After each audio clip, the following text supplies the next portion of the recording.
welcome to The Bigger Picture. I'm your host, Dakari Eli. I am also the editor-in-chief of Urban Magazine, which you've been on not one, but two covers. Oh, awesome. Okay. I didn't know what the connection was. Okay, nice. Thank you. I appreciate it. Absolutely. Yeah. So you had the opportunity to talk to my business partner and publisher, Ben, Be an Original. Yes? Excellent. Well, we love everything that you contribute. We really do. So thank I you. appreciate y'all. I didn't know. Okay, I get it. That was a fun cover. I appreciate that. That was good, man. Thank you. Absolutely. Absolutely. Now, again, we appreciate everything you do on and off camera. I mean, you're an actor, you're a comedian, you're a photographer. You are also like a low-key fashion consultant, I think. Hey, I do a little bit of some stuff. I try to, help a couple people out with the little I know. The people listen, so it's all right. But you put yourself together very well. So I think it's coming from a source of knowing. So that's good. Good. I appreciate it. I try to. Now, we've seen you in several types of roles as an actor. Again, we know that the Hustle, Baller, Raising Kanan. Now, all these roles are so different.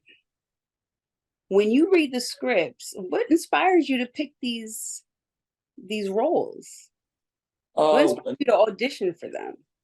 Initially, anytime I got a script that comes in, I'm always checking to see how well it's written. Like how's the flow of the dialogue, and because that plays, you can tell a lot from how a project is going to do by how well it's written. So if the writing sounds unrealistic or it sounds too choppy or just confusing, I'm like, I ain't gonna do that. Or if I don't feel like the role can stretch me on some sort of level, because sometimes it's not even about if the role is super dramatic or whatnot, but it really comes down to, I'm like, well, is there some sort of challenge within this? Because sometimes if the role isn't, when I say easy, I mean like in the sense that if there's no sort of stretch, then I'm like, well, am I really growing from this?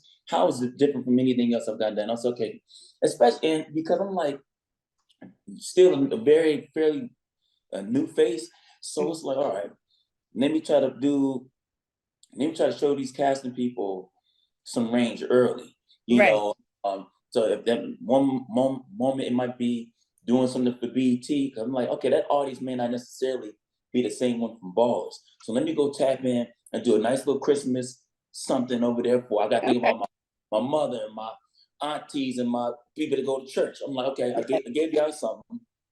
Let me get over here to this Ballers thing. It's a great look playing with those actors, and that's a good look playing across from Dwayne. And then I'm writing something Asia A where I played. I was like in a wheelchair. I was wheelchair bound and dealing with a spinal issue. I said, even though that was a short, I felt like, man, that was a nice little challenge to me. Even though it was a short, it was very intense week. We shot that thing, but I was like, cool, that's a little different. I got to play. I can't move my legs in this particular thing, and then we get something, all the way to something like Raising Kanan, where just within that character within that show has a lot of different beats going on with him. So I like that too. So you just kind of like to feel your way around, and you like to kind of stretch your palette, it sounds like, a little bit. Now, I try to. When it comes to the role, now, which role was this? I did read that you won a Best Actor award at the film festival. Did I read that correctly? Yeah, that was for the short film called Asia A. Like I said, the character is dealing with a spinal injury, which was actually the story of the director. So shout out to Andrew, and he was going through this, like he was directing even with a cane, like he's still going through the treatments and different things like that. So to have access to that story directly, was another reason that helped me to stretch and lock in, because again, not like some random story. He was able to tell me directly, like, nah, We wouldn't do this. These are the exercises we do. This is Yeah. what that feels like. So that was they approached me with that. So that was going in also stuff like that. Like I never Mhm. know if people, are going to even acknowledge it the way they did. But doing that, had I said I don't want to do that because it's a short film, I Mm. wouldn't have won Right. that award. So Well, everything, right, and I think there's a level of learning. There's a level of knowledge that yeah, you're going to gain too. Whether it be from again the director that had the actual experience, yeah. right? But I mean, I guess my question is what did you learn about yourself through the role? Oh, sometimes this was a short thing that I got Mhm, from that is there was an act there was an actress in the who played like my love interest in this film, and mhm, this is no shade to her or anything at all. Everybody was dope. But what I did notice is that I needed to connect mhm, emotionally with her in the mhm, scene, but I wasn't able to do that for whatever the reason was. It wasn't happening. right, But my co-star, he's even though he was playing a very comedic role, I was able to lock in with him emotionally and then mhm. give that back to her. And Ah, the lesson in that is that sometimes it's not that she wasn't doing a good job. She did a phenomenal job. I mhm, just whatever it was, I'm pulling energy from the male actor, and he's bedridden. I had to go mhm, there, hold that, do what I need to do, process it over here. So this to say, sometimes a lot of actors, well, I won't say a lot, but there's some actors, mhm, they will pull from what if something has happened. They think about, right, say, man, what if my grandmother passed or I lost my dog? And I'm not thinking about what if something happened. All I right, have to pull from is what has happened. right, So I'm pulling from real time, what's really going on in the process in the scene, and doing the mental and emotional work so that by the time they call action and you want those tears or whatever it is, I can tap into that because I've right. been breaking this stuff down. So So I emotions, mean, so you really don't pull from any of your own personal experiences when you not act. not in that regard, because for me, yes and no, in the sense that all this stuff is really personal. Mm, mhm. So these characters essentially cry when we cry and feel we feel. So I have to really figure that out. But I do realize that I think my style is more so being very present and not Mm. so much trying to think of things in my mind from when I lost that person. I just try to be very, very present. But at the same time, I am pulling from me. That's why when the characters cry or laugh, whatever that is, that's just that's all me emotionally. So Right, right. even though the scenarios aren't my real life, emotionally those characters they feel we feel because they have to. They're using us to Yeah, come. yeah, to come full center, to come to the forefront. Yeah. Yeah. I mean, well, you were in a few different movies that you were in a few different things. So now so first of all, you were a rapper, okay, in the hustle. Yes. Mhm. Okay. Now you were delivering those bars on time. Is there like some unknown underground mixtape? No, well, you know what? Who's to say? No, you know what it is? Is I mean, I listen to hip hop on a regular basis anyway. Yeah. Yeah. So even that's the kind of thing where that would be pulling from the real life stuff, which is everybody rapping their car. That's And right. That's we already, first of all, we're black, so we got some rhythm and we're gonna hear the beat and all that stuff. It'd be different if they want to be rap in Vietnamese, and I'd be like, okay, well, maybe I gotta think about that. I'm like, these songs, man, the challenge in that one was I had manifested before I did that. I said, man, I would really like a career where I get to work comedy clubs during the day. I mean, comedy clubs at night, and then work and shoot whatever the series was or the film during the day. right, Now, when right, I right. said that sounds fun, and it is, but it's also a lot of work that I didn't Mm. really anticipate because I was filming ballers. No ballers at the time. I was working comedy clubs at the time, and I'm already getting out late. But then I got to go to the studio, learn the lyrics, record. be back Mm-hmm. up 6 a.m. in the morning. So I was Mm-hmm. like, I actually, man, I said, I gotta really think about the stuff I'm talking about because I projected it and it happened. But I was like, yo, it's a lot of work, Yeah. because it takes so much time to like, you got to study that stuff, man. Well, at least if you care to do well, you want to study. Right. So But people don't think that. I think people take for granted the hard work that it takes to actually be a great rapper, lyricist, artist. It yeah, really does. It takes a lot of work. You're in there grueling hours. I'm sure, as you know, even as an actor, grueling hours. It looks all like fun and games on the outside, but there's a lot that goes into that. You that's know, what I was thinking about, and I was dreaming from just that little series, but not a little series from that series. Shout out to Princess Penny because I had a great time on that show. But what I realized is, like you said, these rappers are going into the booth. mm. They got the take, and especially if they're perfectionists. And you got anything on somebody like Michael Jackson, who I remember Rodney Jerkins was talking about. He used to like Michael used to go through like 3 white T-shirts because he's singing and performing in the booth Oof. every take. That's why I said, respectfully, I remember after that project, I said I got a lot of respect for these rappers, man, because it sounds cool in the club or in the car, but at some Yeah. point, they Yeah. put those out. And so, a lot of respect to Speaking of working it out, I mean, you had a chance to work next to Dwayne Johnson. Tell me what that was like for you. I mean, I'm sure it was very inspirational in other ways. I mean, he strikes me as the type of person, because I follow him. He's very funny. Mhm. Is he like that on set too? Because You you're know, very funny, so I can't even imagine the two of you together. we had our moments. There's certain scenes where I remember my character in, I think, season 2, my character had to pass a note to Dwayne Johnson's character, basically asking for my clients pay raise. Mm-hmm. And every time in between, I would just write something very ridiculous on the note to make him break, the scene. But at the same time, Dwayne, I thought I was meeting The Rock, and I didn't meet The Rock. I met Dwayne Johnson. Yeah. Dwayne Johnson's a little more, he's like, and I want to meet the people's champ, and it's two Right. different people.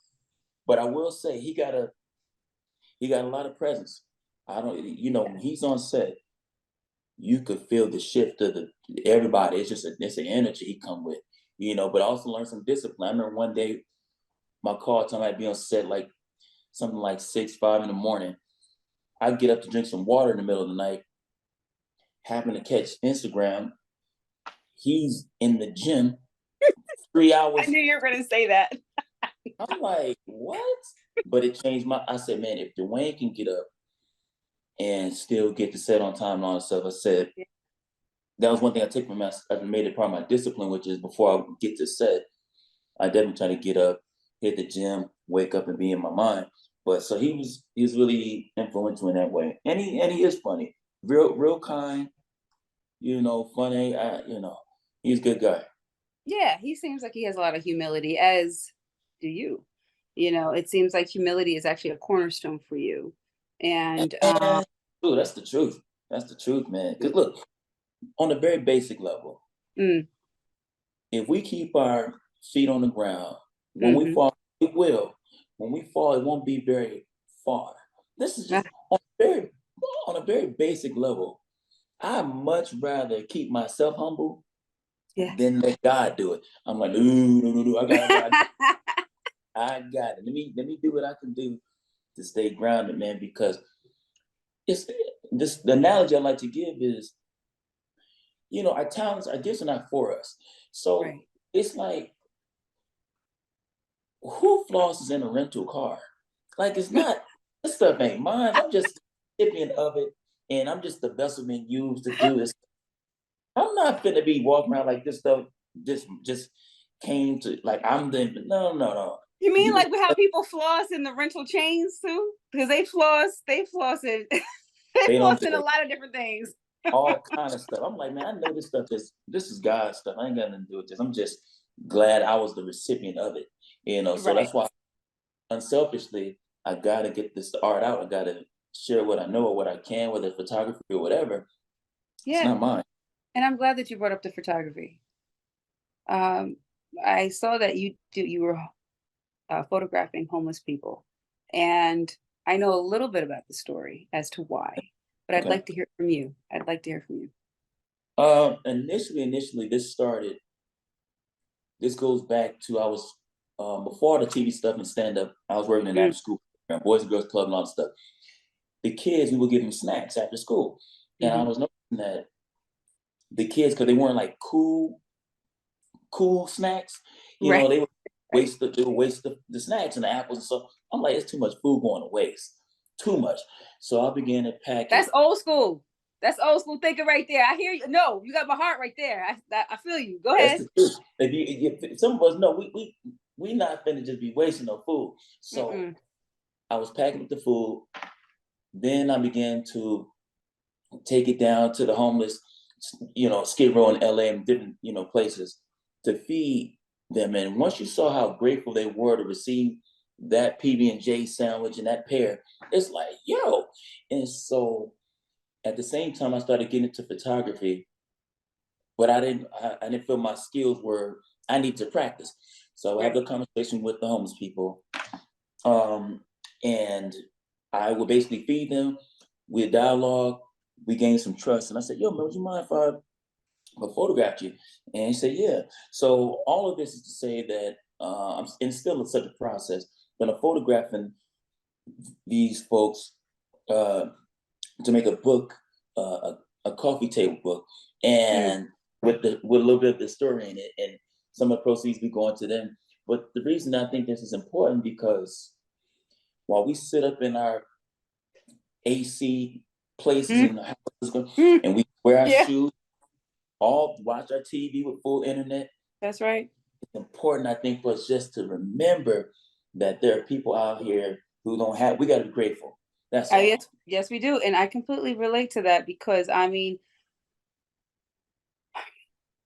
walking through like going through a lot of neighborhoods in New York City, you're going to have people they're in need of money. Right. Okay.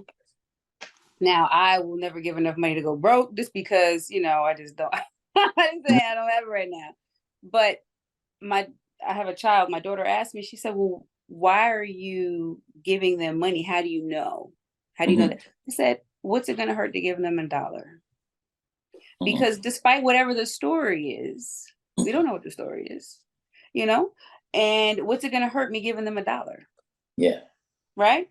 Right. Right. So you never know what someone's story is, and you never know that little glimmer of light Mm-hmm. that you've shown them can I don't you never know. It can do so much more than you realize. And I think people take I that for agree. granted every day. I So, agree with that. And also because people have asked me that too. They say, man, how do you know if what you're giving, they gonna do what they say they're gonna do? They might go drink or whatever. And it's really simple, which is my job is not to be a detective to find out what people are gonna do with what judge. that's between them and God. My That's job is simply be obedient whenever my heart feels compelled to do that. Sometimes people scamming and you can see them. But I'm talking yeah, of about course.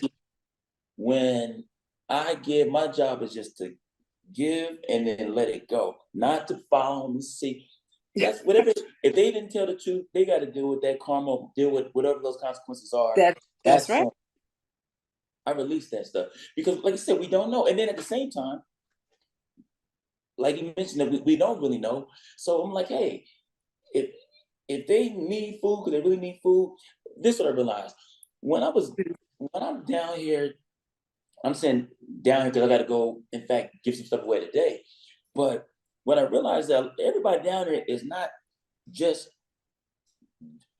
drugs and alcohol. Like there's some No, people who really just fell off. They lost their job.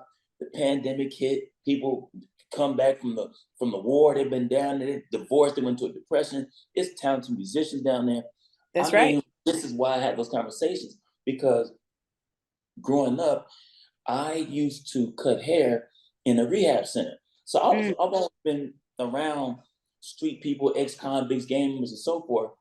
And I've seen people make really life change. I've seen them come from the streets to become youth leaders and pastors and graduates of school and married. yes. I've seen the process. So when fortunately, I was exposed to this kind of thing or street people very early on. So my perspective on these folks isn't so dismissive because I know a lot of people can turn around, and I've seen them turn around, get their life together. And then, Mhm. some of those people, they, like I said, they destitute, but they really solid. They good people. They just Yeah. feeling some hard times, and also I give because I'm grateful that I don't have to live like that. There's a whole Yes. lot of reasons to give. I'm like, yo, thank you Yes. guys. That's not me. Here go $1 for A dollar. It's a back to dollar. my car. $1, me going back to my warm apartment or getting on first class. Man, take this dollar and take that to here these clothes.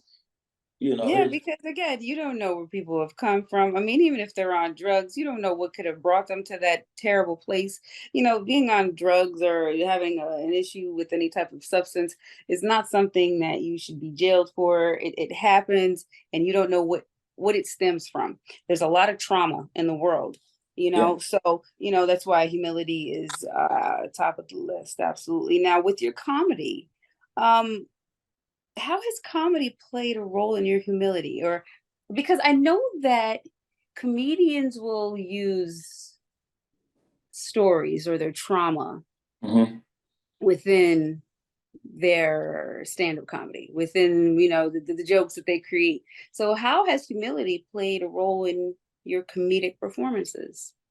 Real simple in the sense that every night we don't really know if Mm, the audience is gonna laugh. I knew you Like, about to you said. I mean, the thing that helps us get through is that for some of us, we know that we're in the clubs nightly, so we're always working on our craft and rewriting the jokes and trying to get them right. So we got some stuff and some tools in our bag that we can always kind of go to. Hmm. But whether you're, humbly Chris Rock or the new guy, the work is still the same. Like in the Yeah. sense that they may have a faster turnaround because they understand the formula of joke telling. So they try a new joke on a Monday. By Friday, it's developed and it's ready to go. And they have the stage time to get it, to flush it out. But the work is still the work. It still has to Mm. get told night after night, got to run it by, put it through a gauntlet of the formula and see, tweak that one word here. So that in itself is humbling because again, every night it's a new audience. And so one night sometimes you do a set and you feel like Dave Chappelle. And then you go to another club and for whatever reason, it just ain't. Then I give you a true story. I remember one time I worked in a club and I'm hosting and the audience, I'm hitting them with jokes, I'm hosting them. And the audience is like kind of stale. So I Mhm. got out of the material. I said, "Yo, okay, so what's this about? What's going on?" And the guy just told me, "Hey man, you funny, but it's hot in here. Ain't no AC, so we laugh, we're gonna sweat." I said, "Oh, Lord. stuff like that is out of my control." He didn't want to laugh because he didn't want to sweat, but I ain't got nothing to do with that. That's So right. it's things like that. Sometimes it's out of your control, but it's always humbling. Like I said, 'cause we don't know people gonna laugh.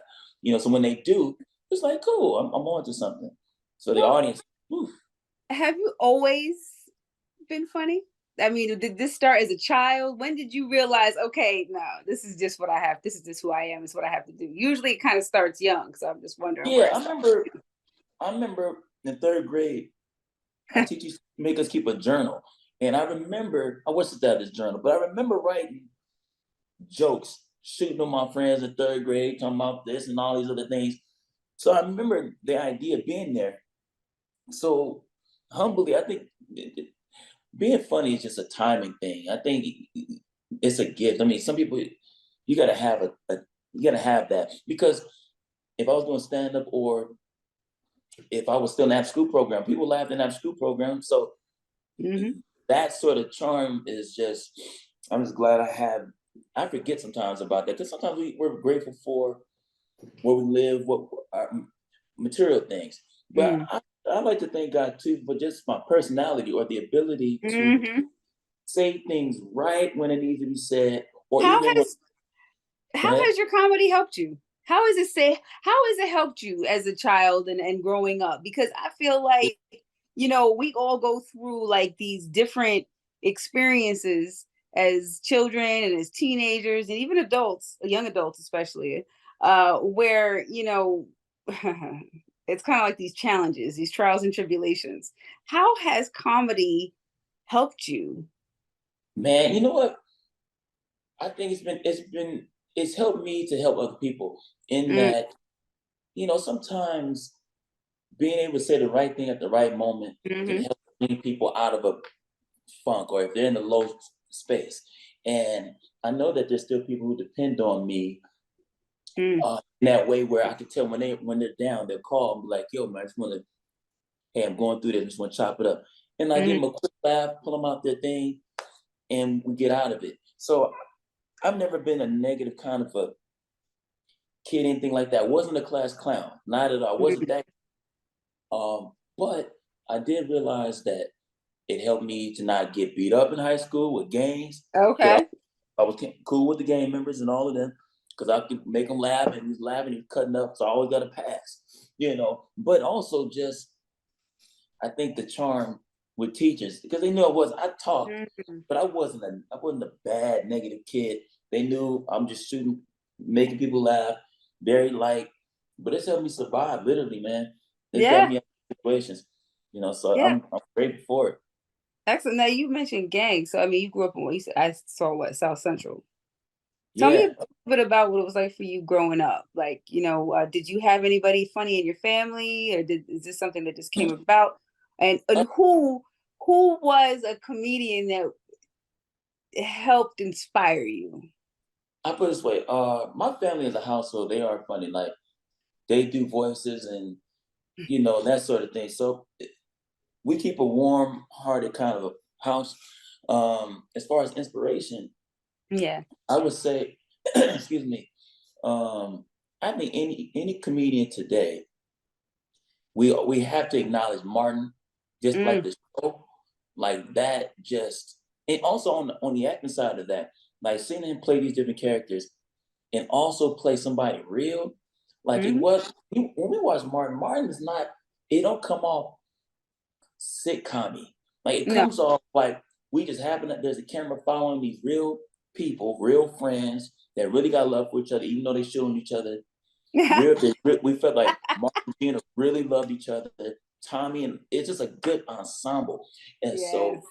I would say Martin in there as far as the acting side of things, but also I remember watching paying close attention to Chris Tucker's career when the back Yes. doing stand up, Because very I didn't want successful to like say that. anything. I didn't want to say anything, but there's something in you that reminds me of Chris Tucker. I don't That ain't a bad thing. I'll take that. I that mean, but I know a yeah, lot of people don't like, I'm not comparing you, but for I sure. can't help but feel the same, like the similar kind of energy, you know what I mean? No, that's And that's tough. And I remember watching him and I felt like, man, I was like, yo, he's really good. He's really successful at the stand-up side of things, started with Def Jam, and then just the progression of his trajectory over his yes. career, how he went from the stand-up in the clubs, and then this massive film career, which was really, so shout out to Chris. And that's how, so when Yeah. we started to work together, it was just a full circle. It was really amazing because, um, a quick story, I was supposed to one of my boys was performing at the Improv. Shout out to Brandon Lewis. He's at the Hollywood Improv, and they said it was buzz. He's like, "Yo, Chris Tucker here," and I was like, "Well, I had met him already a couple of times on the club scene." It's like, "No, he needs to stick around and watch him." I was like, "Yo, I'm not performing. Mm, I can't perform my boy. I'm about to go back home because I wasn't into hanging out." right. Anyway, long story short, D. Ray Davis out of Chicago, shout out to him. He said, "Yo, London has Chris Tucker seen you?" I said, "No, really seen me. We met, but." He said, "Yo, he need to see you." I was like, I don't want to bother him because Chris Tucker's on stage working out new material. Long story short, D-Ray, he pushes me onto the stage. Says, "Yo, Chris, you got to watch London." So Chris steps to the side. I do a quick 5 minutes of a set. We exchanged numbers. He did his research on me to see what kind of person I was. Hmm. realized I was cool. That was just the buzz, and we started touring. I was just, his opener, his feature really for like about, I think we did 3 years together. So that just the fact that we click and I can call him my friend today is just one of those things where I was just like, yo, being in the right atmosphere, kind of manifesting that, Yeah. and oh, that it just nothing's by accident. Now that is the second time you've mentioned manifesting, so we have to stop right here for a moment. Okay, Okay, yes, manifestation. you know, What is most important in your opinion as far as manifestation is concerned?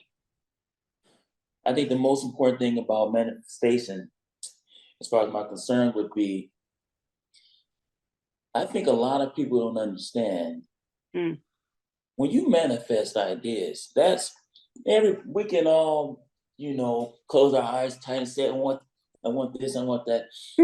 But I think a lot of people tend to negate the responsibility that comes with that. Mm, Meaning, when we decide to manifest things, we got to understand that our hearts and our character are going to be put under the test to see if we can even manage the thing that we're manifesting. And I think a lot of people forget they want what they want, but I'm like, okay, whatever. Same thing with, man, I want to be a singer. Okay, cool, no problem. I think that's why my crib, no problem. But now, are you taking singing lessons? Are you studying the different genres? Are you figuring out? that's Are you right. getting your writing up? That's Are right. you taking care of your voice? You talking about you want to be a singer, but you still smoking and drinking? I'm That's like, you think that right. helps with your vocals? So it's those sorts of things where I'm just like, yo, you got to know your character. A lot of people, simply put, a lot of people aren't where they really want to be in life because their character hasn't lined up to the thing that where they're trying to go. I'm like, Yep. it all works together. It's like I gym, not because I'm a gym rat, but I understand I gotta have some discipline. Mhm. So with that, people don't have the discipline to really rock with the thing they're trying to manifest. I'm like, yo, you understand that with this acting thing, we can't some of that clubbing and hanging out, you can't do it. I got work in the morning. That means That's I right. got to study on when everybody going to the thing, when you're going to Magic Mountain to the event. I That's can't go right. to. Yeah, I'll give you this one. Even during when we were shooting Raising Canaan, things is just starting to open back up. Concerts booming. I wanted to go. There's a lot of events I wanted to go. I wanted to go to the lounge, but I'm like, hey, I can't afford to be sick. I got work. I That's got cash in the right. gym. All that stuff. So even like I said with the gym, it's discipline. All that stuff. Discipline. Yes. It's discipline. But a lot of people they ain't ready for them.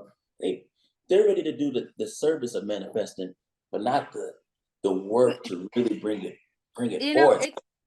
it's funny because I mean, and I completely agree with you 110%. Discipline is absolutely one of the cornerstones of manifestation. It comes with being focused, you know. Yeah.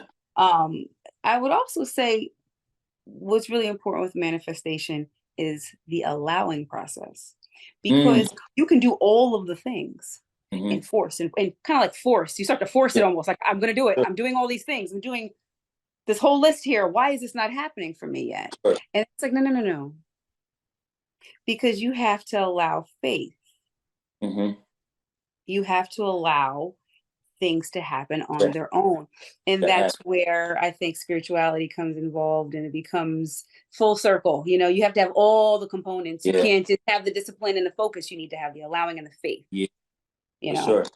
But Um, I think I think that's when people, and that's the difference between people who mess around and stick with it and they get what they want versus those who get discouraged. They're like, well, it ain't happening today and next week. patience. So I guess it ain't. I'm like, no, you got to stay the course. You got to, and like you said, allowing it to unfold how it unfolds. Yes. For I sure. just told somebody this morning, stay the course. Those are my exact words. That is, Yes. So important. We mentioned your photography just to back up a little bit, rewind just really quick. Um, is there a table book? Is there a coffee table book that I don't know about? no, that's still in the process. So right Okay. now, some of the stuff is basically, even for example, this is one of the hiccups I ran into, which was I had all these photographs of people, but I was like, oh shoot, I gotta get them to sign off on it. So I gotta professionally, I gotta think paperwork and say Yeah. cool. So I gotta redo a bunch of different images and lock it. Because at the time when I first started, I wasn't thinking like that. I'll just shoot, I'll just practice. I say I get to practice on these folks, have a conversation, I feed them, in exchange for the photo, we'll chop it up. But I really was just shooting. So I Yeah. thought, but there really was a core purpose, which I later found. I said, oh, okay, now that I'm doing it, I got to go back. And I got to, hey, would you mind signing here? Is that cool? Whatever the arrangement is, I got to. Right. Yeah. I have to have them sign off and get the rights to their imagery. So Yeah, to it's their a process. likeness. Yes, yes, Yeah, exactly. it is. I know it's funny because we have these things, and that's the business part of it. That happens with every part of every art form. You don't really think about it. You just like you love your art and you want to do it. Now, Exactly. community seems so important to you. Not seems, it is. I can tell it is so important to you. So, how can more people get involved? If somebody was interested, what do you think? What's your suggestion as far as how people can get involved and why do you think in your words that it's so important to do so? You know, again, I think a lot of times we can become removed and caught up in our own sphere of wellness. And Mm, we come on, we're so used to the TV turning right on. We're used to the heat and the hot water. These things we take for granted. And mhm, not that we're trying to be mean people, but you get caught up in life. So what I like to do is what I like to slow down the process. And then also I'm always outside. So meaning I walk around New York, you know what I'm saying? I walk around LA, I'm seeing people on bus stops, and I'm very present with people. And so when you take a little bit of time to notice these kinds of things, mm, if you kind of heart, it begins to change the way you see things. You be like, you know what, mhm. man, I'm looking at this homeless person, especially in LA. You literally can come out of a five-star restaurant and it be people destitute, just Yeah, yeah. it's overwhelming. And so much so that when I was in New York, I was looking for more homeless people than, and then he told me, he said, oh, because it's cold, so I'm not in the subway.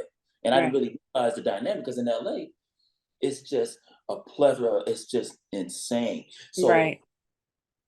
the important thing about that is when you start dealing with community, that's just another one of those tools that helps us to stay humble. And because it's hard, you realize, you like, man, I thought my issue was bad. Yeah. Oh man, I'm mad that I paid my credit card late. Wait, so you can pay it? Okay, we got to. It's perspective. A lot of times people will complain, man, I got to put my Perspective. car in the shop. I'm like, Let me you tell got first of you, all, you have a car? that's the reason why the bigger picture. That's all about perspective. That's why it's so important. People Yeah, they miss that. They yeah, miss that.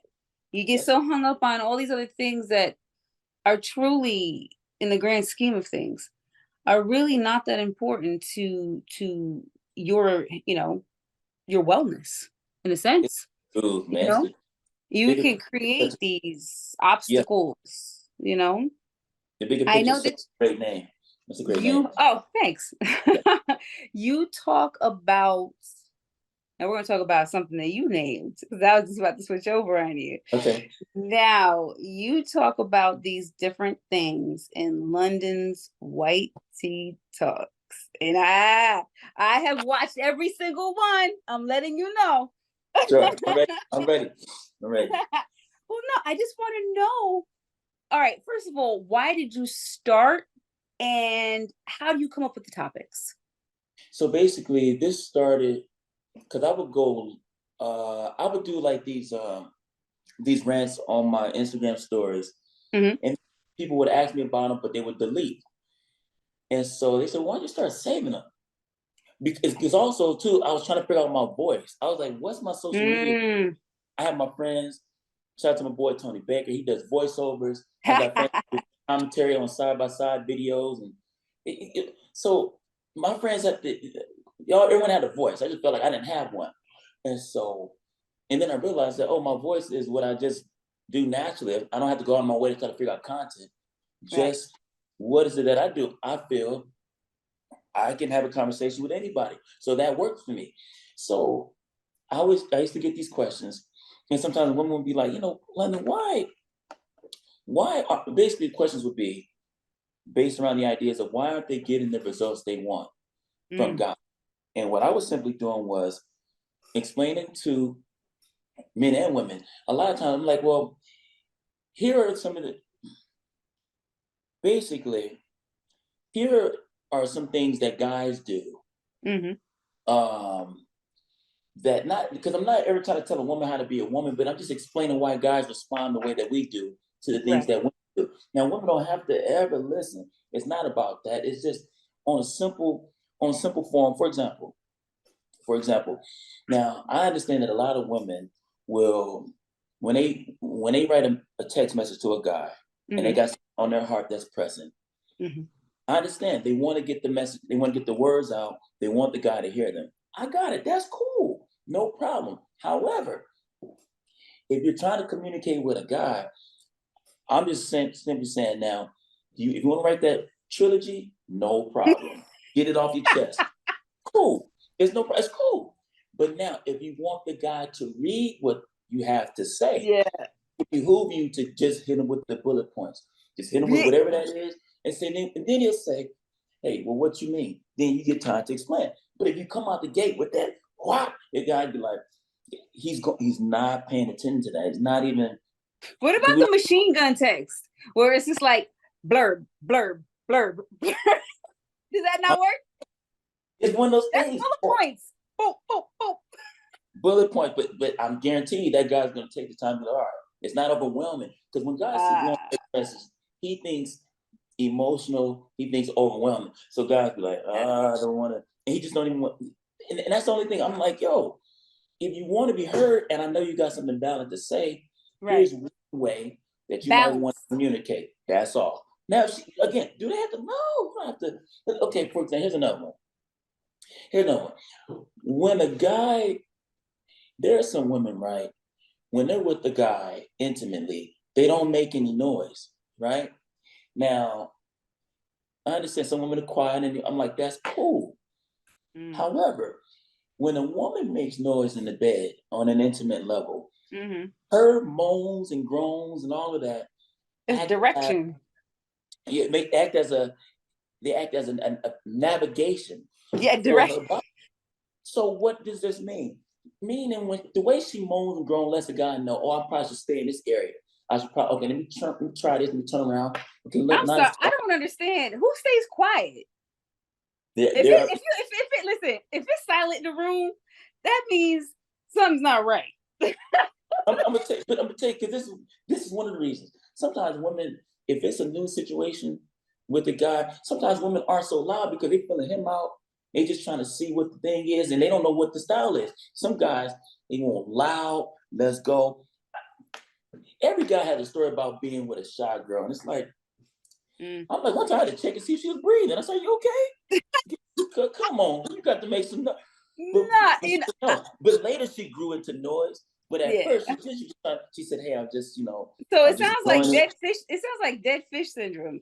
That's what it sounds like to me, like a dead fish. You just chilling like a dead. No, that's not good. Now, have you ever considered a pilot for all this stuff? Have you ever considered writing? Because you're a comedian. You know Putting all what? this together. I have thought about. I have thought about some stuff. So to your question, yes, I was just trying to figure out really where I want to go, and then also try to find a lane that wasn't already touched on. Yeah. But it's like, okay, what's my angle to this? But that's why these white tea talks, because I'm finding this stuff out. I As you found go. myself. I'm like, oh, I didn't think about that is really how I feel, or again, like men cheating versus women cheating, and why that is, and what's the difference in that, and how because I know sometimes with these discussions, women like to deflect and say, "Well, let it go both ways." I'm like, it's not quite the same, but sometimes information hard to see, like cheating. Cheating is not work.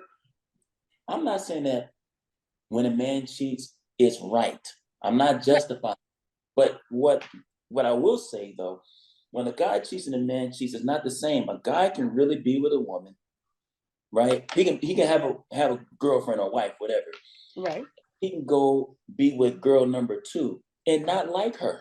He can just Mm, be with her. And now, of course, I know a lot of women don't understand because they're like, how can a guy be with a woman he's not into? I'm like, simply, he can compartmentalize non-emotionally. As long as that woman is breathing, legal. legal, breathing, and willing, God's standards are low. Just to be with a woman, long as she consents to it, she's old enough, and she's alive. Guys, that's how simple guys are. I'm not Yeah. saying that it's right, Right. but a lot of times women beat themselves up because the guy steps out on them. I'm like, it's not because he didn't like you. In fact, emotionally, you have his whole heart. That's just That's another. just it's yeah, I hear you. It's really not that complicated, but it's still to me kind of just it bewilders me. Just what you just said. It's wild. I mean, that's why sometimes a guy can be with a side woman, and that side woman will make him really appreciate his real woman. Mm, That's a real thing because the girl on the side don't have his heart. He's not connected to her emotionally. She cool, but she ain't got the essence of yeah. his lady. So he'll hug her. I mean, he'll be with that woman, but he come home he's like, man, I gotta get this Yeah. girl. I'm Uh, not saying it's right. let me tell you, I wish we had more time Yes, because it has been such a pleasure. You talked to again my business partner and my publisher, being Original Urban Magazine. You talked to him beautiful. twice. So thank you for coming to chat with me. It has been such a pleasure. Thank you very much. Keep spreading your light in the world. I'm going to keep looking for that photography book. Yes. Okay. And I want you to stay up, stay focused, stay blessed. Are there any shout outs before we go? Hey man, shout out to the people who watched the show, watched the interview. Appreciate you guys. Thank you for my followers at Real London Brown. Appreciate my family and friends. Yes. Yes. You can find London Brown all over everywhere. He is not hard to find. And you need to stay tuned for his London's White Tea Talk because they are hilarious, very enjoyable. I hope that you have a blessed night. All right. Thank you Stay as up. well. Thank you for time. Stay up. Bye.